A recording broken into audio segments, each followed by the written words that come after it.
तेव्हाच्या शाळा म्हणजे गुरुकुल होते, गुरु परंपरेनुसार गुरुकुल. तो बालक, तो विद्यार्थी, तो साधक म्हणून मात्र साधना करण्यासाठी गुरुकुलात जायचे.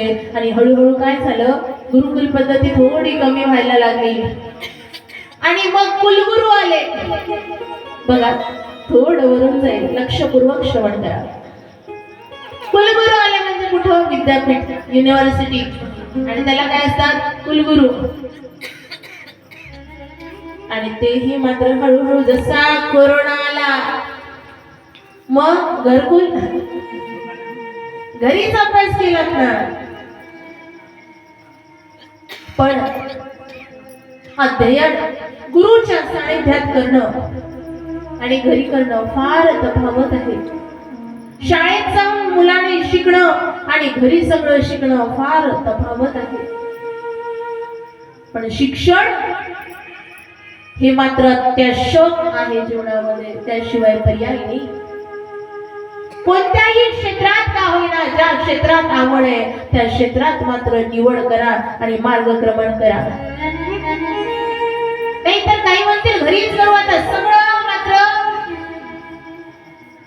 मोबाईल वरती अवेलेबल आहे, नाही मग घरूनच करू. पण लक्षात असू द्या, युग मात्र जरी बदलत असलं, काळाची गती देखील वाढत असली, प्रगती देखील होत असली, तरीही ग्रंथाच्या, संतांच्या, गुरुच्या पुढे मोबाईल कधी जाऊ शकत नाही. तर प्रगती एवढी चालली हो, 2G होता आधी सुरुवातीला, नेटवर्कची रेंज 2G वर ना 3G वर गेले.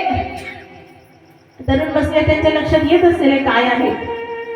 2G वरून 3G वर गेले, 3G वरून 4G वर गेले, आता 4G वरून आले की नाही. जिकडे तिकडे मोबाईल घ्यायचा, 5G चा नाही, 5G चा का, अनलिमिटेड आहे ना. आता 5G वरून प्रगती चालली आणि 6G लॉन्च होणार. 6G कडून आरामात मात्र 7G कडे जाणार. पण लक्षात असू द्या, आयुष्यात मात्र माताजी, पिताजी आणि गुरुजी शिवाय पर्याय नाही. आणि हे शिकवण्यासाठी श्रीकृष्ण भगवंत संदीपनी ऋषींच्या आश्रमात राहून अध्ययन करायला लागले. आपणही मुलांना मात्र लहानाचे मोठे झाले की शाळेत पाठवतो शिक्षण घेण्याकरिता, आणि ते तिथे शिक्षण घेत असतात. पाठवलं पाहिजे बरं का शाळेमध्ये, नाही तर काय काय मुलं सध्या शाळेतही जाणं देतात सोडून. हो, तुमच्या गावात आहे का तसे? शाळेत जायचं सोडून देणारे सगळे शाळेत जातात का मुली? लहान मुली, आवाज आला पाहिजे मला. इकडे शाळेत जाता, हे घरी राहते वाटते, चटा मारते, सुट्ट्या घेते, काही बोलत नाही. जाता का शाळेत सगळ्या? मग शाळेत शिक्षक शिकवतात CAT, कॅट म्हणजे माहित नाही का? DOG, डॉग म्हणजे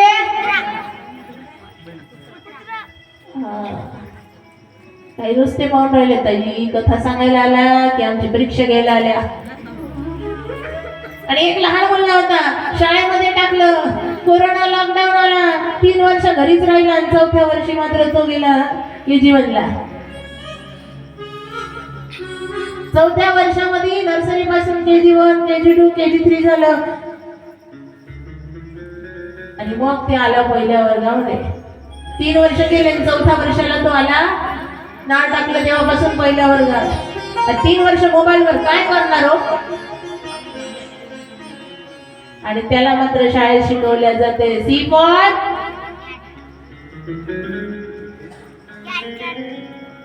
हे इकडे तिकडे पाहत आहे.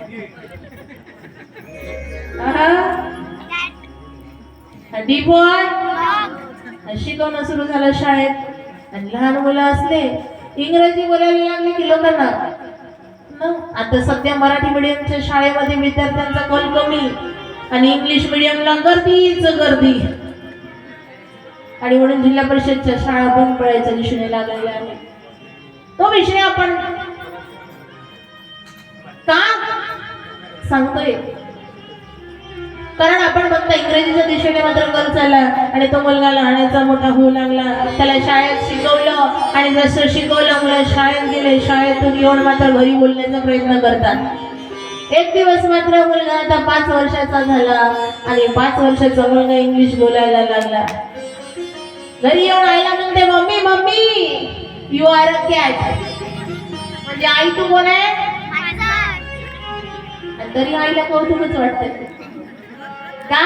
कारण माझा मुलगा इंग्लिश बोलायला लागला.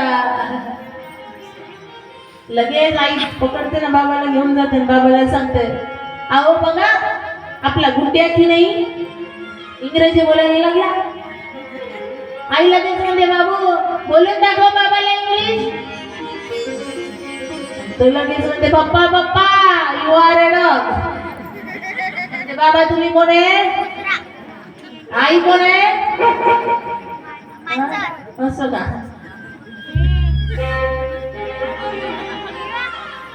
अहो नाही, आई वडील मात्र पिता माता साक्षात भगवंत स्वरूप आहे. पण तो मुलगा म्हणू लागला कारण त्याला कळत नव्हतं, पण आई वडिलांना गोड वाटत होतं.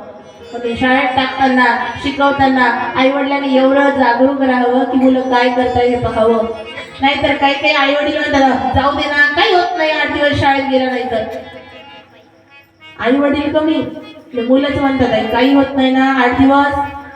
असंच तुमच्यासारखा एक मुलगा होता, 8व्या वर्गाचा मुलगा, दिसायला लहानच होता पण लहान असलं तरी लय हुशार असतात ना. आणि आज आप्पाजीचं आणि नातच वेगळं असते. असते की नाही? आप्पाजी बसले ना, नातू लई लाडाचं असते. आणि असाच येत नातू आप्पाजीच्या माग माग माग माग फिरत राहायचा. तो नातू 15 दिवस शाळेत गेला नाही. किती? आप्पाजी म्हणाले काही होत नाही. एक दिवस मात्र गावातल्याच शाळेत होता आणि एक दिवस गावातले सगळे शिक्षक लोक मात्र घरी आले. का? मुलगा आपला विद्यार्थी मात्र शाळेत येत नाहीये म्हणून पाहण्यासाठी. आणि जसे शिक्षक लोक घराच्या दिशेने आले, आप्पाजीला दिसले. आप्पाजी म्हणाले, बेटा तू असेच म्हणते ना, नातू मोठा हुशार होता. नातू म्हणतो काय झालं? आप्पाजी सांगता रे मास्तर आले मास्तर. मग तो नातू मोठा हुशार होता. नातू म्हणाला, आप्पाजी मी नाही लपलं तरी चालते पण तुम्ही लपा. आप्पाजी म्हणायला लागले, नाही का मास्तर आले तुझे, तू लोक म्हणते मला. नातू हुशार होता. नातू आप्पाजीला म्हणते, आप्पाजी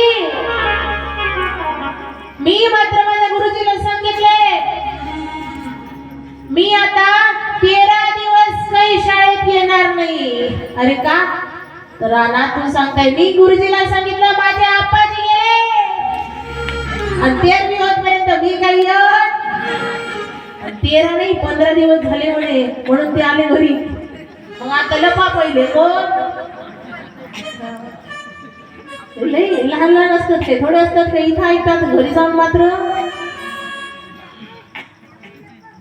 लई हुशार. ते अशाच याच्यात चालतंय. काही काही प्रश्न विचारले की मग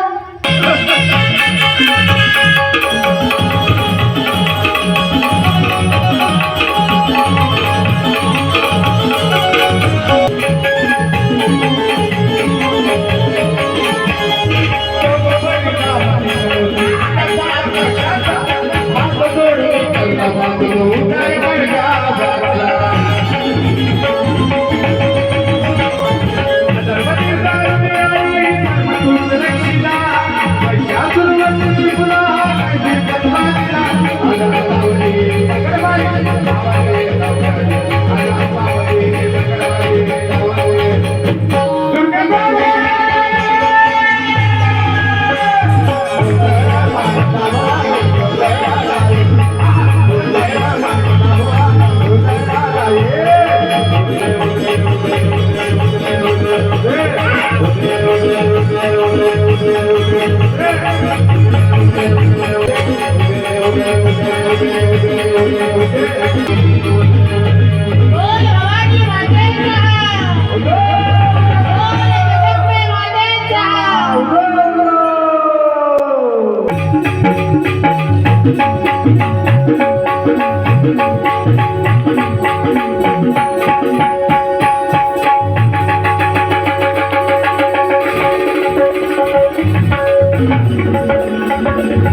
भवानी मातेचा जगदंबा माता की सुंदर प्रस्तुतीसाठी एकदा जोरदार टाळ्या. आपल्याच गावातल्या चिमुकल्या बघा हा गोंधळ झाला आणि मनोमन रुक्मिणी मात्र भगवंताचं स्मरण करते आणि जशी ही रुक्मिणी आई जगज्जननीला प्रदक्षिणा करून या मंदिराच्या बाहेर पाऊल ठेवतंय. जसा पाऊल बाहेर ठेवलं आणि घराच्या दिशेने परत जाणार पण मनात एकच विचार आणि माझा कन्हैया येणार की नाही येणार की नाही येणार की नाही. आणि आईला नमस्कार या रुक्मिणीने केला आणि रुक्मिणी मात्र बाहेर निघण्यासाठी जसं पाऊल टाकते मनात कन्हैया स्मरण करते आणि श्रीकृष्ण आणि म्हणून आपण अशा थोडंसं येतच नाही तर मोठ्या थाटा माटात या कौंडण्यपूर नगरीमध्ये साधू